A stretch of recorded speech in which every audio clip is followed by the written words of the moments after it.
Hello, everybody. My name is Rick McCutcheon, and today on this Partner Talks, I have Brian Galicia from Microsoft. Brian, tell us who you are and all about your role at Microsoft.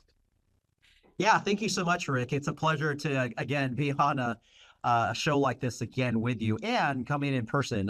So I've been at Microsoft for, it's hard to believe, almost 18 years.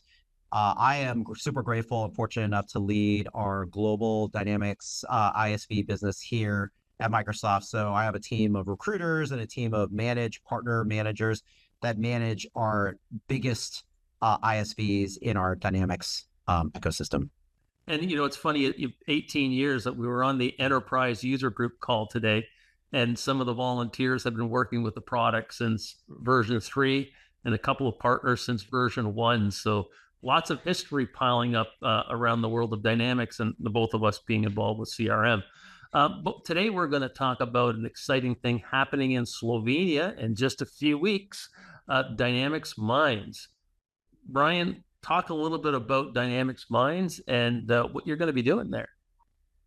Yeah, I mean, I think it's a great event for anyone in the Dynamics ecosystem or Power Platform ecosystem that just wants to learn more.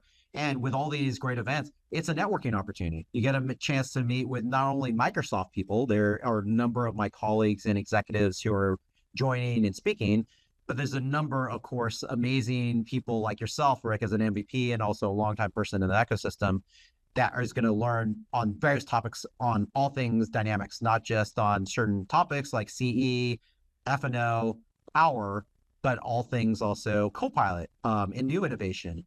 But what I'm going to be specifically focused on, and where I have the great honor and pleasure in co-presenting with you on a few topics, but also with some other people who've been part of Microsoft for a long time, are things related to partnerships and in particular, again, based upon my role and what my team does, ISVs. So for those who haven't been exposed, you learn things like, okay, what does the ISV program even look like for someone considering or already in the program? What does that look like? What are some of the changes to the benefits? What are the different types of things we are doing to help ISVs through the program now that we now have what we call solution designations as part of the Microsoft AI Cloud Partner Program, MAICPP. I know I can't say that multiple times too fast, but you're going to hear on all these topics. And one other thing that we'll be talking about, and this is important to you, Rick, is Rick and I several months ago did a session on LinkedIn and the importance of the value that brings in not just partnerships, but selling. And so we're going to do a session in Slovenia to talk about the importance of that personal branding and other topics that we hope that anyone that comes across this can make the opportunity and commitment to make the travel and go in May. So if we go back to the first point you made around the ISV education, I think this is so important. So first of all, DynamicsMinds, European show in Slovenia. People are going, where's Slovenia? It's about an hour and a half east of Venice, Italy. So we're going to fly into Venice, take a shuttle over to the conference. It's becoming, I think, a conference. They always had Directions in Europe was their big conference. But that was more for the Business Central NAV group. This is really for, the Dataverse group, I can say. They're going to have BC covered, but we're going to bring in F&O. We're going to bring in CRM. We're going to bring in Power Apps, Power Platform. So great show. I was very excited to see, and we both helped them put together the partner content for the first day because, especially with you coming to the show, ISV education is so important because there's so many questions SI partners have, because a lot of them are kind of getting to become ISVs as they start to build vertical apps, right? And they're putting stuff up in AppSource, but when do they call themselves an SI? When do they call themselves an ISV? And I think it's going to be great you explaining to them about designations, the programs, the benefits, and how to look at things differently as an ISV. So I'm very excited. And I think the partner ecosystem, especially we're probably going to get mostly Europeans, are going to be, let's say, thirsty for this knowledge. Yeah, no, 100%, Rick. And yeah, I'm looking forward to it because if for anyone who's gone to the website and looked at the content, Partner Day for what we're talking about is all the days, but the one in particular Partner Day is going to be Monday, May 27th.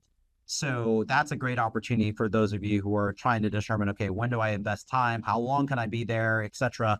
If you're a partner or a partner interested in partnerships and particular ISV stuff, definitely carve out time on Monday because that's when the bulk of the content is there. And Rick, you make such a great point because when I say partnerships span multiple things. And you can have people who are not traditionally ISVs still be an ISV. And you said it spot on, where you have software integrators or implementers that are doing services work, but there's so many in our current ecosystem across the board that don't view themselves as ISVs, but I view themselves as ISVs because one, they have repeatable IP. Two, they took the time to actually enroll in what we call ISV success to actually get their solution certified and listed in AppSource. If you're doing that, you're an ISV. Regardless if you think you're an ISV or not, you're an ISV. And so those things, if that's interesting to you to understand, hey, I have repeatable IP, or am interested in doing that to complement certain components of the Microsoft Dynamics platform or whatever Power Platform, this is the show, especially if you're based in EMEA or close to EMEA, this is the show that you definitely want to spend the time with because there's going to be a lot of experts, a lot of conversation, and great opportunity to chat face-to-face with Rick and I.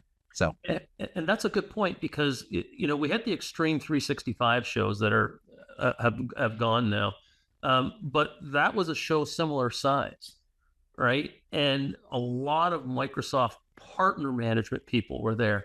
So they're there for 3 or 4 days walking around. So you can go to the session, talk to them after the session, talk to them at lunch, like to be able to sit and have these conversations that, you can't have once you leave the conference because everybody's just too busy, right? Or, I'm not in your region, I'm not the right person.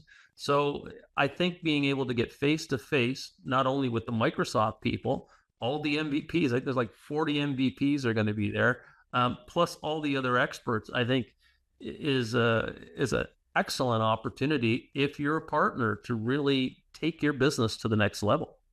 Yeah, well said, Rick. Yeah, I mean, I think if you're, especially if you're based in EMEA and it's a short flight to get to Slovenia, and who wouldn't want to go to Slovenia? I've never personally been there before, but I've looked at it. And to your point, Rick, when you and I were talking during the pre-show, like I've been to Italy and I've been to other countries in Europe, but I'm so looking forward to this because I've heard great things because I know it was based, there's past events there and everyone raves about not just the content, but the experience. And you hit it spot on. I think part of it is not just experience, but when you can make these connections and do it face to face, and then it's a shameless plug what Rick and I will talk about with LinkedIn, and you continue the conversation where you connect with these people on LinkedIn and you have that ongoing conversation of, because you'll see content. Rick has great content.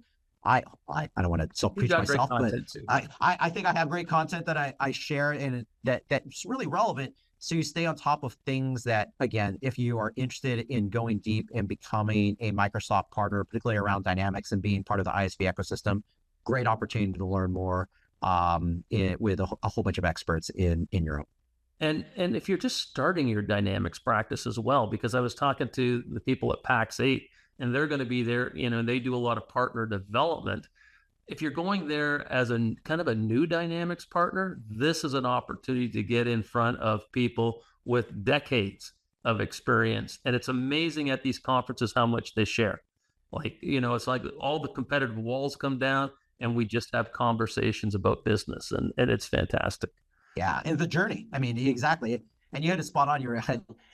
I think 18 years at Microsoft's a long time, but there are people here, to your point, that have been adding Dynamics since 1.0, since the original CRM days. And so that longevity of all the things that have matured now to what we call the Dynamics 365 platform or Power Platform, you get that insight and create those connections from Microsoft people to MVPs like yourself to the ecosystem. And it's a great way to, again, learn and get connected with people who are experts and passionate about being business process oriented within the Microsoft ecosystem. Okay, Brian, I want to thank you for coming on Partner Talks, and I'm looking forward to seeing you in a couple of weeks in Slovenia. Yeah, sounds good. Safe travels, and looking forward. If you watch this video, please come up to Rick and I and say, "Hey, I saw you on that video." We would love to know if you actually got the engagement through watching this video. So thanks again. I'm sure you're going to be a big draw, Brian. Thanks a lot. Okay, sounds good. Bye for now. Thank you. Bye.